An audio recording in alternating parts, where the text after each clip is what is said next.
There's another debate going on American TV about who was wrong with the shooting of the Minnesota woman who was protesting ICE and happened to have a confrontation with one of the officers, resulting in her tragic death.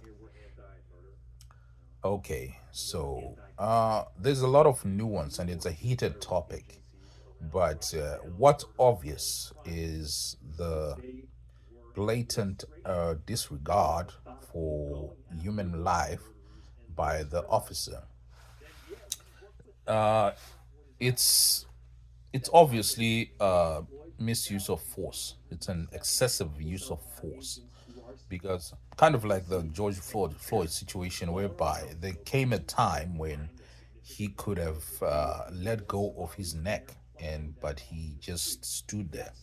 So this seems to be a pattern in America. I'm not sure what causes that, and I have to be also aware of the environment that police officers and law enforcement in America deal with, because they are always faced with perils and dangers. So they work in a very hardwired and tight, dangerous environment. So they are always on edge. So their decisions are split second, and the training that they have is to mostly to preserve their lives.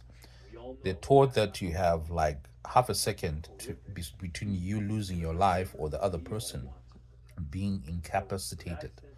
So it's been said that this officer who shot this woman was dragged before. So was dragged by a car before. So they have probably have PTSD, and they probably have a flight or fight response to moving cars. So this person was already, it was, this person was probably not supposed to be in this kind of situation. They were supposed to be in the back foot until they received some kind of counseling or training, because it's like if you're a soldier and you are involved in war, and you have a blue car that it has explosives explode in front of you, or you hit some kind of landmine, uh, and there's a blue car involved, you're always on edge and looking for that pattern to happen again as a survival instinct. So this guy was already trigger happy because of the previous incident. But still, that being said, he was completely unjustified with shooting that person. For one, it was a woman, and women are less dangerous in general than men. So it's, you can kind of argue for a young black male being more dangerous because of the statistics, but it was a woman, a white woman at that. So they're less dangerous than if you were to rank them, if you were to rank according to danger. So he he reacted out of PTSD to that woman, and also if you watch it carefully, he he was in front of the car. He had the choice in that split second to go to the side, but he chose to confront that person with deadly force. So that was excessive use of deadly force, and I don't think that you are going into such a situation. uh this is just it's all just really stupid. there shouldn't be these confrontations in the first place because, for one, the sanctuary cities don't want this. So if you are a democracy, you you, you want to listen to your people. So what is happening here is that the Trump administration is fighting against the sanctuary cities, and the sanctuary cities don't want this. So he's not going to do this in red states. In red states, there's more negotiation and there's more of a less aggressive style of enforcement.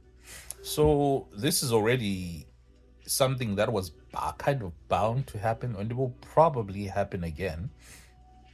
And but in this individual circumstance, I think the police officer used excessive force, and it just again proves how much life is valued in America, and it's sad because it's kind of like,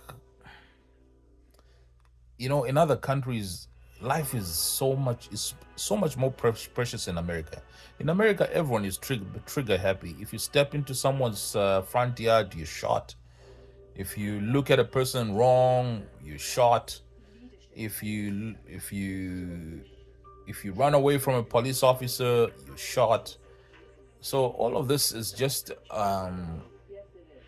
a sad reflection of how America has devolved as a country, and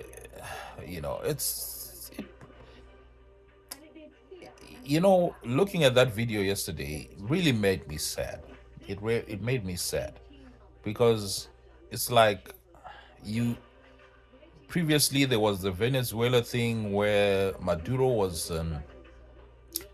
abducted, and some people were celebrating and all those things, and it was a political